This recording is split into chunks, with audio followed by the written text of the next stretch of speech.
குண்டு சட்டிக்குள்ளே குதிரை ஓட்டின கதையாயிரப்படாது நம்ம கதை. என்ன சொல்ல வரேன்னு உங்களுக்கு நல்லாவே புரிஞ்சிருக்கும். நம்ம இந்த திருவள்ளிமா சேனலே கிட்டத்தட்ட தொடங்கி 3-5 வருஷம் ஆகி போச்சுது. 20,000 சப்ஸ்கிரைபர் தாண்டவே இல்லை.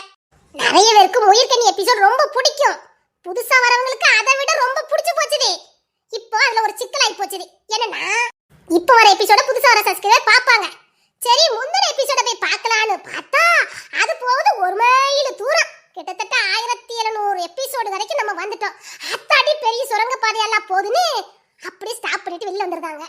இது காமெடிக்கு சொல்லல, நான் மன குமரல சொல்லிக்கிட்டு இருக்கேன். ஆமாங்க, நிறைய பேருக்கு முதிர்கனி எபிசோடு பிடிச்சாலும் நம்ம திருநெல்வேலி சேனல் பிடிச்சாலும் அதுல நிறைய எபிசோடு கடந்து போனதுனால நிறைய பேருக்கு அதை பார்க்க முடியாம போயிருது. முதிர்கனிய ஒரு திருப்பு பார்க்க ஆரம்பிச்சா அது ஒரு போத மாதிரி போய்கிட்டே இருக்கும் போல தோணும். ஏன்னா ஆரம்பத்துல இருந்து இது வரைக்குமே வாழ்க்கை பார்த்து தான் நம்ம கதையா எடுத்துக்கிட்டு வந்தோம். நிறைய பேருக்கு உண்மையிலே அது ஒரு போத மாதிரி தான். ஒரு 2 எபிசோடு பார்க்க ஆரம்பிச்சாங்கன்னா தொடர்ந்து எல்லா எபிசோடு பார்த்தே ஆகணும்.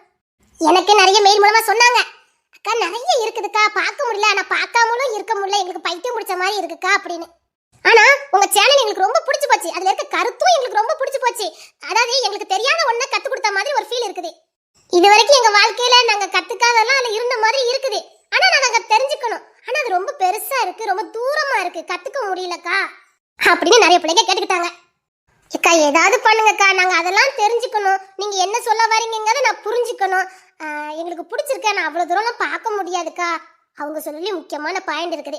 ஏன்னா காலம் மாறி போச்சு. இப்போ வேகமா எல்லாரும் பரபரப்பா போய்கிட்டு இருக்க காலத்துல இருக்கும். இப்போ போய் உட்காந்துக்கிட்டு அத்தனை எபிசோடு அவங்க பார்த்துட்டு இருக்க முடியாது. உண்மைதான். ஏதோ நேரம் போக்குக்கு 1 நாள் 2 நேரம் உட்காந்து பார்க்கலாம், அவ்வளவுதான் பார்க்க முடியும். அதுக்கு மேல பார்க்க முடியாது. அதனால நான் இப்போ ஒரு ஏற்பாடு பண்ணியிருக்கேன்.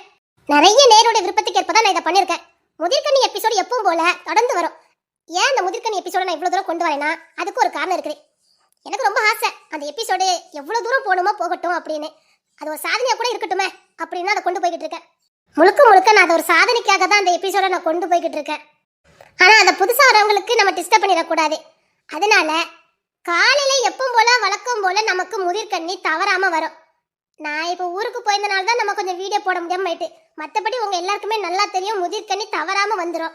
அதே மாதிரி முதிர்கண்ணிக்கு எந்த தடங்களும் வராது. ஏன்னா அது என் சாதனைக்காக வச்சிருக்கேன். அதே காலையில எப்பவும் போல வழக்கம் போல 30 நிமிஷம் வீடியோவா கரெக்டா காலையில வந்துடும்.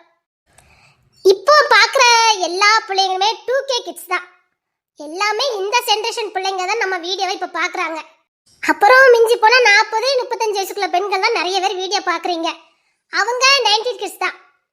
இப்போ இந்த 2K கிட்ஸ் பிள்ளைங்களுக்கு ஏதாவது ஒன்று பண்ணணும். அப்படி நான் எனக்கு நானே மண்டி பிச்சுக்கிட்டு என்னடா கதையை அப்லோட் பண்ணலான்னு யோசிச்சேன். பிள்ளைங்களுக்கு பொதுவாகவே தெரியாத ஒன்றை கற்றுக் கொடுத்தாதான் ஆர்வம் அதிகமாக இருக்கும். அதே நேரத்தில் அந்த சுவாரஸ்யமும் இருக்கணும். அதாவது நம்ம 90 கிட்ஸில் வந்து பசங்கள்லாம் பார்த்தீங்கன்னா நல்ல துருன்னு பேசுவாங்க. நக்கல் பேச்சு, நையாண்டி பேச்சு இருக்கும். பெண்கள் கிட்ட கொஞ்சம் பவ்யமா கொஞ்சம் நாணத்தோட நடந்துக்கிடுவாங்க. இப்போ உள்ள பிள்ளைங்கன்னு அந்த லிஸ்ட்ல நான் சேர்க்க மாட்டேன். இப்போ அந்த நாணமும் இல்ல, அந்த நக்கலி நையாண்டித்தனம் பேச்சு இல்ல. இப்பெல்லாம் எடக்கு மடக்கா பேசுற பேச்சு தான் இருக்குது. நீயும் நானும் சரிசமங்கிற மாதிரி பேச்சு தான் இருக்குது. அப்பெல்லாம் அப்படி இல்ல. பெண்களுக்கு உண்மையிலே கொஞ்சம் மதிப்பு கொடுக்க தான் செய்வாங்க. வாலி பிள்ளைங்களுக்கு நிச்சயமா ஒரு மதிப்பு கொடுப்பாங்க.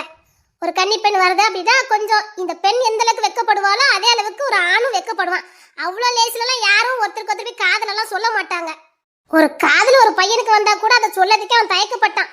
ஏன்னா அவன் குடும்ப சூழலை, தங்கச்சி இருக்கும், அக்கா இருக்கும், இதெல்லாம் மீறி ஏன்னா அவனுக்கு ஒரு பொறுப்பு இருக்கும். அதை மீறி அந்த பொண்ணுகிட்ட போய் லவ் சொல்லதுக்கு அவன் 1000 முறை யோசிப்பான். அதுக்குள்ள அந்த புள்ள வேற ஒருத்தர கல்யாணம் பண்ணிட்டு போயிடும். இப்படிதான் அந்த காலத்துல உண்மையிலே நடந்தது. புள்ள பெல்லாம் அப்படி இல்ல, அக்கா இருந்தானே தங்கச்சி இருந்தானே எனக்கு ஒரு ஃபிகர் கிடைச்சா போதுன்னு போயிட்டு இருக்க காலத்துல இருக்குது. ஆனா இந்த பிள்ளைங்களுக்கு ஒரு நல்ல விஷயத்த நம்ம கத்து கொடுக்கணும். ஒரு பெண்ணுக்கு எப்படி அச்சம் மனம் நாணம் இருக்குதோ அதே மாதிரி ஒரு ஆணுக்கும் இருக்கணும் அப்படிங்கறத நம்ம கத்து கொடுக்கணும். புரியல?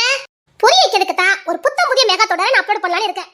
சும்மா தாறு மாறா நகைச்சுவை, காதல், நையாண்டித்தனம், அந்த காலத்து காதல் குறும்புகளோட கலந்த அழகான அறுசுவை நிறைஞ்ச ஒரு அழகான காவியத்தை படைக்கலான்னு முடிவு பண்ணியிருக்கேன். அப்புறம் நம்முடைய இன்னொரு சேனலான சீக்ரெட் ஆஃப் லைஃப், அந்த சேனல்ல குயிலி அப்படின்னு ஒரு சூப்பரான நாடகம் போய்கிட்டு இருக்கு. அதுக்கு இவ்வளவு வரவேற்பு கிடைக்கும்னு எதிர்பார்க்கவே இல்லை. நல்ல வரவேற்பு கிடைச்சிட்டு இருக்கு. அந்த வீடியோ பார்க்காதவங்க இந்த சேனலை பார்த்துட்டு இருக்காங்க, போய் பாருங்க. இப்பதான் ஆரம்பிச்சு இன்னைக்கு 5வது எபிசோட் நடக்குது. இப்போ 2 மணிக்கு நான் அப்லோட் பண்ணியிருக்கேன், பாருங்க. அதாவது நம்முடைய கதை எப்பவுமே கொஞ்சம் மாறுபட்டு தான் இருக்கும், கொஞ்சம் வினோதமா தான் இருக்கும் நம்முடைய கதைக்களம் எப்பவுமே. இது வந்து முற்றிலும் மாறுபட்ட கதை தான். அதாவது அப்பா இப்பெல்லாம் நட்சத்திரம் இருந்தா எவ்வளவு எவ்வளவு நல்லா இருக்கும் அப்படின்னு நாம நினைக்கக்கூடிய ஒரு கதாபாத்திரம். இப்பெல்லாம் ஒரு லைஃப் இருந்துச்சுன்னா நம்ம வாழ்க்கை எப்படிலாம் இருந்திருக்கும், நிஜமா சொர்க்கத்துல இந்த மாதிரி இருந்திருக்கும்ல அப்படின்னு நம்ம நினைச்சு கற்பனைக்குள்ள போகக்கூடிய ஒரு கதை. சச்சா, நமக்கு இப்படி ஒரு லைஃப் கிடைச்சிருந்தா எப்படி இருந்திருக்கும் அப்படின்னு உங்களை அந்த கதைக்குள்ளேயே கொண்டு போக வைக்கக்கூடிய அழகான ஒரு காவியம். என்னடா ஓவரா பில்டப் பண்றேன்னு நினைக்காதீங்க, நிஜமாவே சொல்றேன், அந்த கதை ரொம்ப நல்லா இருக்கும். எல்லாரும் பாருங்க. நைட்டு 8 மணிக்குள்ள அப்லோடு பண்ணதுக்கு நான் முயற்சி பண்றேன். நம்ம கிட்ட திறமை இருந்தாலும் உடம்பு தான் சரியில்லாம போகுது பார்த்துக்கங்க. இப்போ நான் இருக்கிற ஊர் எனக்கு அந்த அளவுக்கு ஒத்து போக மாட்டேங்குது. அதாவது என்னுடைய சரீரத்துக்கு ஏற்ற மாதிரி அது அமையல. அதிக வெயில், அதிக பனி இந்த மாதிரி இருக்கனால அது எனக்கு ஒத்து போக மாட்டேங்குது. ஏன்னா நாம ஒரு சரியான தப்ப வெப்பநிலையில நம்ம வாழ்ந்திருப்போம். இது அதுக்கு ஆப்போசிட்டா இருக்கனால நம்ம உடல்நிலை அதோட போராட மாட்டேங்குது.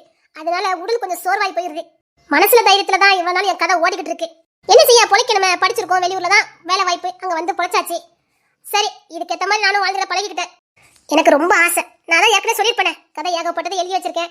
எனக்கு எல்லாத்தையுமே அப்லோடு பண்ணி போடணும் ரொம்ப ஆசை. மனசுல தைரியம் இருக்குது, உடம்புல பலன் இல்லை. அதான் யோசிச்சு பார்த்தேன். சரி, புது புது கதைகளை அப்லோடு பண்ணி பார்ப்போம். நம்ம கிட்ட நிறைய கதைகள் இருக்குது, அதெல்லாம் அப்லோடு பண்ணி போடுவோம் அப்படின்னு ஒரு ஆசையில தான் அப்லோடு பண்றேன். புது புது கதைகளை நம்ம அப்லோடு பண்ணும்போது பார்க்குறவங்களுக்கும் சுவாரஸ்யமா இருக்கும், எனக்கும் சந்தோஷம். நம்ம கிட்ட இருக்க கதையை ஃபுல்லா நம்ம அப்லோடு பண்ணிட்டோம் அப்படின்னு. கதையோட சுருக்கத்தை நான் சொல்லிடுவேன். எப்பவுமே கதையோட சுருக்கத்தை நான் எப்பவுமே முதல்ல சொல்லிடுவேன்.